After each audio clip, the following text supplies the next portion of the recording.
So Flint is still without clean water. Almost 9 years, this crisis continues to make the people of Flint, Michigan suffer. And the latest in the battle, let's take a look at this headline. Flint residents urged to filter water as bottled water donations end amid ongoing water crisis. The replacement of lead service line pipes is set to be completed in August. I just want folks to imagine that if you were a resident of Flint, Michigan, how in the world for years you would have to endure this kind of neglect. Because water definitely is life. It's not one of those things that we can negotiate away. People need clean water. Now, health officials are urging residents to continue to use faucet filters. This work was supposed to be done in 2019.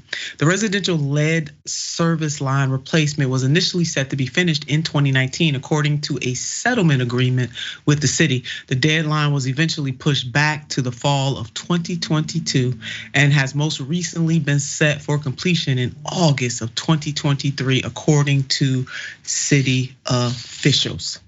The city is, doing the bare minimum. The city is offering free water units, replacement cartridges, and water testing kits for Flint residents for pickup at City Hall or for delivery by the Office of Public Health. Now, if I were the mayor of that city, baby, nobody would get rest. I mean, nobody would get rest.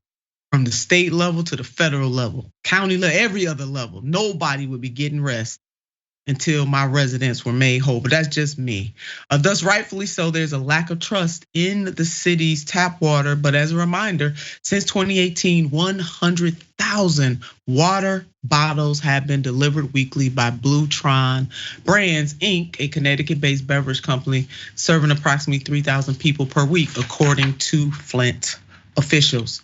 And this is what the mayor stated, more than 95% of lead pipes in Flint have been replaced, and we will continue to work until the job is done. I will work with anyone who is committed to making that happen. I ask those remaining homeowners to give our crews right of entry so that we can fix this once and for all. That's coming from the Flint mayor. I don't know, Jessica. I mean, there's just not enough of righteous indignation in that statement for me, but that's just me. Yeah, I mean, these people clearly don't understand economics. To use the cost of what it takes to give people water as a reason for why they don't have it yet, it doesn't make sense. Because when you think about an economy, meeting people's most basic needs is the first step to having a functioning economy. You need water to live. The economy doesn't exist if people don't have their basic needs met. That's very simple, very straightforward.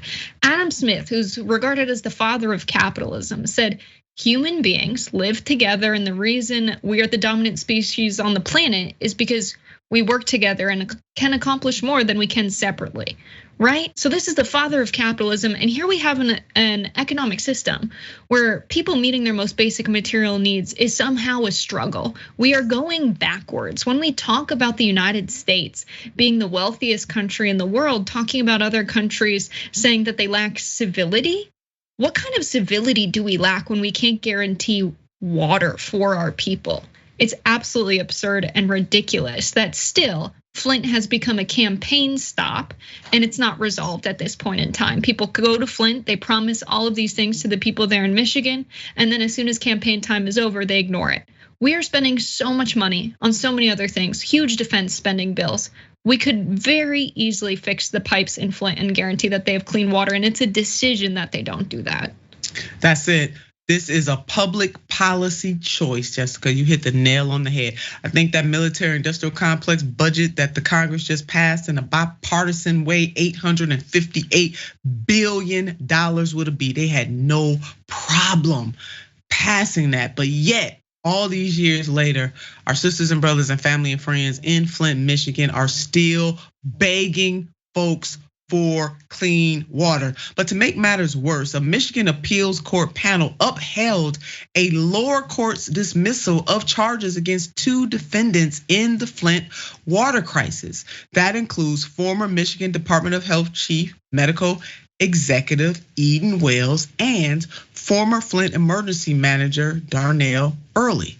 What were they charged with? So glad you asked. Eden Wells had faced 9 counts of involuntary manslaughter and 1 count of willful neglect of duty. And Darnell Early had faced 3 counts of misconduct in office. So, I mean, there is just really, as Jessica and I are laying out here, something seriously wrong in this country when people got to grovel for water, clean air, clean food should be the basics. I mean, that is the basic. That is not reaching too high. That is not asking for too much. It is what we need to survive. And it is incumbent upon each and every one of us to stop being complicit in our own demise. While these mofos are playing games on the city, county, state, and federal levels of government, you got places like Flint that still don't have clean water. You got our sisters and brothers and family and friends in Jackson, Mississippi. You can count, there are places all over the country where clean water is not assured. And it could come to a city or a neighborhood near you. So we all ought to care about this. So while these folks are playing games, they need to get down to the business of protecting the general welfare.